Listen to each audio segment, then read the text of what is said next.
Kopi dulu lar. Kali ini kita bahas jet latih tempur yang kelihatannya kecil, tapi efeknya gede banget buat kekuatan udara Indonesia. Yap, kita ngomongin T-50I Golden Eagle, pesawat latih tempur supersonik buatan Korea Selatan yang dipastikan bakal memperkuat TNI Angkatan Udara. Wakil Kepala Staf Angkatan Udara, Marsdia TNI Teddy Rizali Hadi, akhirnya buka suara. Beliau memastikan bahwa 2 unit T-50I akan tiba pada akhir 2025, sementara 4 unit sisanya menyusul pada 2026, sekitar bulan Maret atau April. Artinya, total 6 unit T-50I Golden Eagle bakal resmi bergabung dengan TNI. Dan yang perlu digarisbawahi, ini bukan pengganti, tapi penambah kekuatan. Sebelumnya, TNI sudah mengoperasikan T-50I di Skadron Udara 15 Lanut Iswah-Judi, Magetan, Jawa Timur.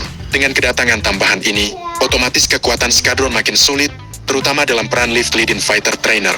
Buat yang belum tahu, Lift itu bukan pesawat latih biasa. Ini adalah tahap akhir sebelum pilot naik ke jet tempur sesungguhnya seperti F-16, Rafale, atau KF-21 ke depan. Jadi T-50 ini ibarat gerbang terakhir sebelum pilot masuk dunia tempur sebenarnya. Nah, yang bikin menarik, pengiriman T-50 ini ternyata sempat tertunda. Awalnya, pihak Korea Selatan berencana mengirim 2 unit T-50 lewat jalur laut dari Sachin, Korea Selatan, dengan rute transit di Taiwan sebelum menuju Indonesia. Tapi rencana itu langsung ditolak oleh Kementerian Pertahanan RI. Kenapa? Karena menyangkut kebijakan One China Policy. Indonesia tidak ingin ada implikasi politik atau diplomatik dari rute pengiriman tersebut. Sementara di sisi lain, pihak Korea Selatan juga menolak jika pesawat harus transit di wilayah China, karena dianggap terlalu berisiko secara keamanan dan geopolitik. Akhirnya, pengiriman tertunda, bukan karena masalah teknis pesawat, bukan juga karena dana, tapi murni karena pertimbangan politik dan keamanan kawasan. Hal ini sekaligus menunjukkan satu hal penting,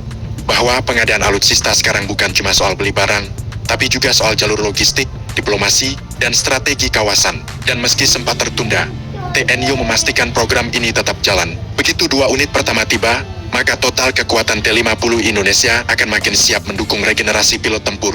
Sekarang kita bahas sedikit soal pesawatnya. T-50 Golden Eagle adalah jet latih supersonik hasil kerjasama Korea Selatan dan Lockheed Martin Amerika Serikat. Spesifikasinya nggak main-main. Kecepatan maksimum Mach 1,5, dilengkapi radar multimoda, bisa membawa bom dan rudal, ada kanon internal, cocok untuk latihan tempur lanjutan dan misi ringan. Artinya, ini bukan sekadar pesawat sekolah, tapi platform tempur ringan yang bisa dipakai dalam skenario nyata. Makanya T-50I sering disebut sebagai mini fighter.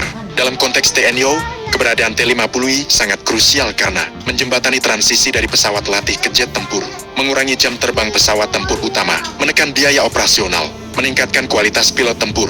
Apalagi ke depan, Indonesia akan mengoperasikan jet-jet generasi lebih maju seperti Rafale, F-15X, dan KF-21. Tanpa pesawat lift seperti T-50I, proses adaptasi pilot bakal jauh lebih berat dan mahal. Yang menarik lagi, meski hanya jet latih, T-50I tetap bisa dipersenjatai. Dalam kondisi tertentu, pesawat ini bisa membawa rudal udara ke udara jarak pendek, bom latihan maupun bom tajam, serta pad senjata. Artinya, kalau dibutuhkan, T-50I bisa menjalankan misi tempur ringan, patroli udara, hingga simulasi pertempuran realistis. Jadi kesimpulannya jelas, pengadaan T-50I bukan proyek asal beli. Meski sempat tertunda, program tetap lanjut. Perannya vital untuk masa depan TNI, jadi fondasi menuju kekuatan udara modern. Dan yang paling penting, ini adalah bagian dari proses panjang modernisasi kekuatan udara Indonesia. Kalau menurut kalian, apakah jumlah 6 unit T-50I sudah cukup? Atau seharusnya TNI nambah lagi untuk memperkuat skadron latih tempur? Tulis pendapat kalian di kolom komentar. Dan seperti biasa, jangan lupa subscribe, like, dan komen di bawah sambil ngopi, karena di channel Mata Militer Ngapak, kita bahas alutsista bukan pakai asumsi.